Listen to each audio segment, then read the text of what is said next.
Hello, Therapy Talkers. Welcome back. My name is Pauline, and I am a licensed professional counselor. I am here today. This is episode 4 of The Last of Us. For the past 3 weeks, basically, we've been talking about episode 1, 2, and 3. A lot of people have died, a lot of confusion. My favorite episode was definitely episode 3. And if you watched it, you would probably agree with me, and some people may disagree that episode 3 was boring. I liked it personally because it went away from like what we've been seeing, which is kind of gruesome. But we saw other aspects of how people we saw how some people can like try to make lemonade out of lemons, essentially. And even though it had a tragic ending, it was still a beautiful story, and we learned a lot from it. And so now we're going to continue with episode 4, and I'm not sure what I'm going to focus on. There's probably going to be new characters. We're going to talk about grief some more because that's all we've been really seeing is a lot of losses, and going to continue talking about trauma. Maybe talk about some personality disorders. We kind of ended off last episode with talking a bit about like antisocial, borderline personality disorders. So maybe we can talk more about that as it shows up. But if not, whatever we see, I am going to do my best to talk about it and do some character analysis. And so stay tuned. Episode 4. Episode 4 so far is off to a slow start, which I am A-okay with. But what I want to point out here is Ellie and Joel seem to be getting closer in their own way. Ellie, of course, wants Joel's attention by being annoying, which that's understandable.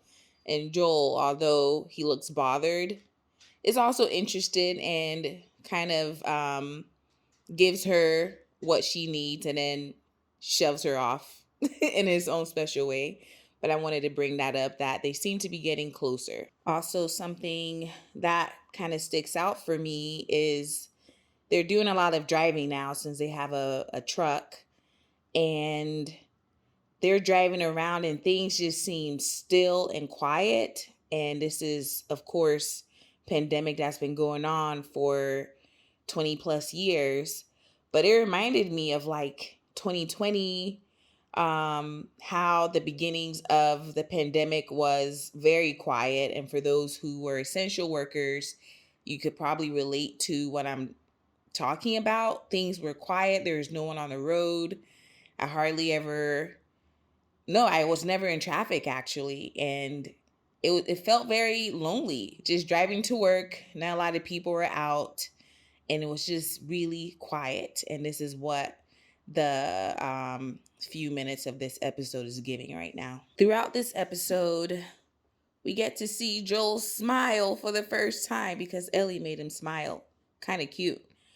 But they are driving right now, going to Wyoming somewhere, and Ellie being Ellie has figured out a way to get Joel to start talking. So they're talking, and she's asking him questions about how he got to where he is, and Joel talks about his brother. And long story short, in this, Joel is basically on a trip within a trip to go find his brother. And it seems throughout their life together, Joel and his brother, Joel has played the protector. So here's something, like we've seen Joel throughout this whole series so far protecting other people, and that seems to be his purpose. That's how he seems to thrive.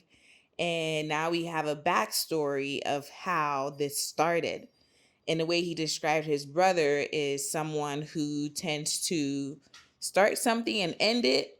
But his brother's goal is to be a savior. And I suppose when whatever he starts doesn't work out, he finds something else that will help him pursue those goals. So Joel has always been put in this position to protect his brother. So to me, it makes sense as to why he is the way he is, even now. Ellie being a stranger, he is protective of her, and Also, I believe he is reminded of his daughter when they interact. Oh, I should also add that Joel doesn't seem excited to go look for his brother to quote unquote protect him. He seems very annoyed by it. And if that's the case, why is he doing it? Like, his brother isn't asking him to do it, but yet Joel is doing it and doesn't seem thrilled about it. I think Joel may have said something hurtful to Ellie, something along the lines of her asking, "So am I family?" And he says, "No, you're cargo. Tess is more family." Ouch, right? Like, we still don't know much of Ellie's story, but she is, I think she identified herself to be an orphan. And so she may have abandonment issues. And if adults in her life aren't really around, and this is probably the longest she spent with anyone, and Joel is not considering her to be family, just basically an object, that would be hurtful. Which Ellie had a look on her face, but moved on to ask Joel, "Well, what if you don't find your brother?" And Joel's like, "I will." And she was like, "Well, how do you know?" And Joel says, "I'm persistent." Okay, Joel, I don't know where you're going with this, but all right. Another thought.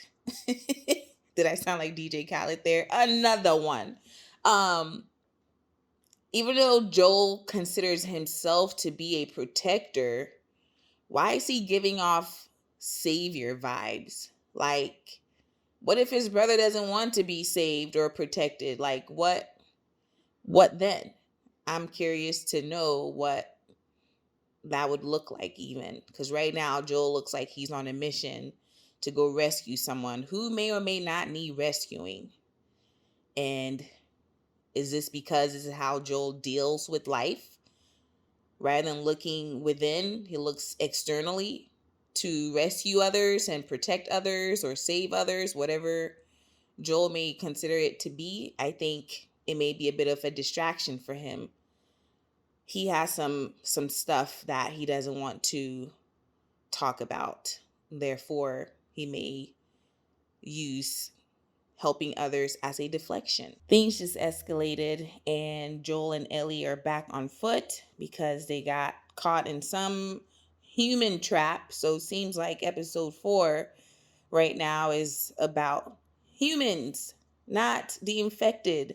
Anyway, Ellie had kept a gun that she picked up from episode 3, and she has shot someone. She didn't kill the person, but she essentially saved Joel's life.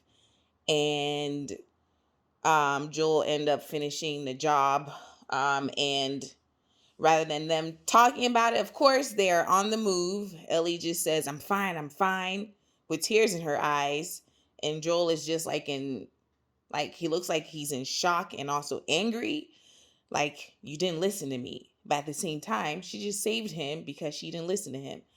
I don't know. But I don't know how things are going to look like for Ellie, who has experienced several types of trauma, and now she has shot a human. This is not an infected, so this has a different, I would say it's different. She has killed an infected before, so I'm wondering how she is processing this so far.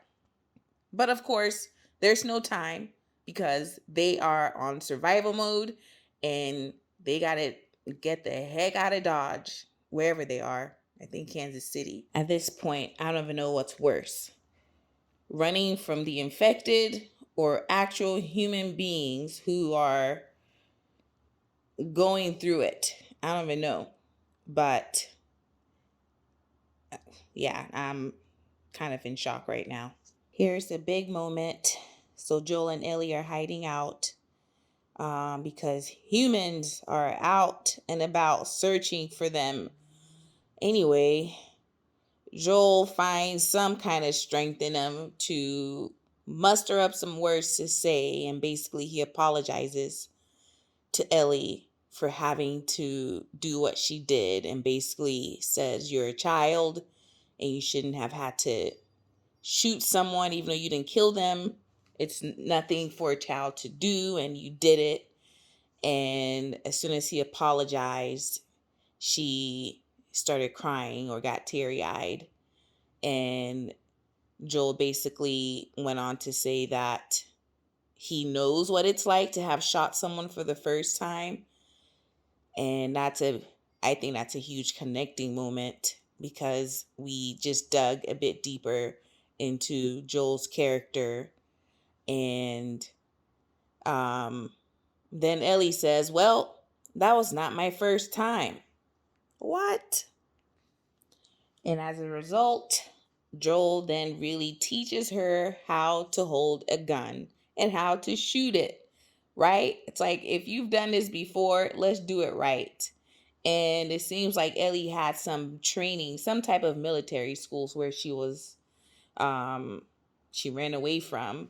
So now she's smiling, and it's almost like watching a dad teach their child a new lesson, or like a new like riding a bike kind of. She's just happy as a clam, and he may be a bit proud of what he's doing right now. Like, you gonna get it right. If you gonna not listen to me, you gonna get this right. And this is what survival can look like.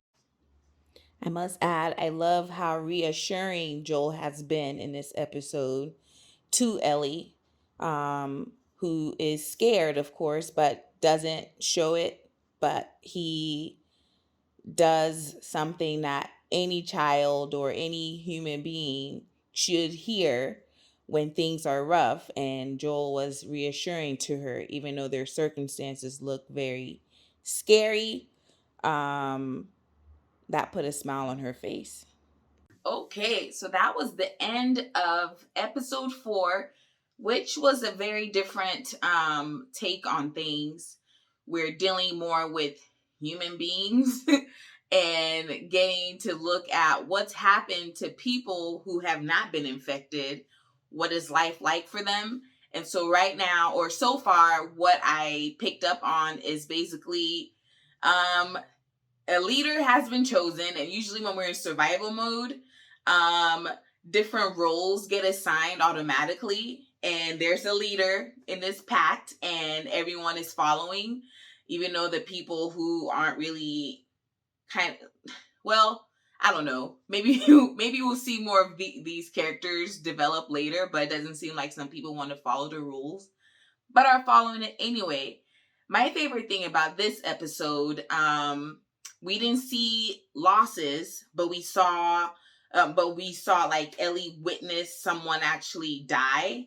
And I also like that. Well, I'm not saying I like that, but more so I liked that this episode really focused on bonding and seeing a more softer side of both characters.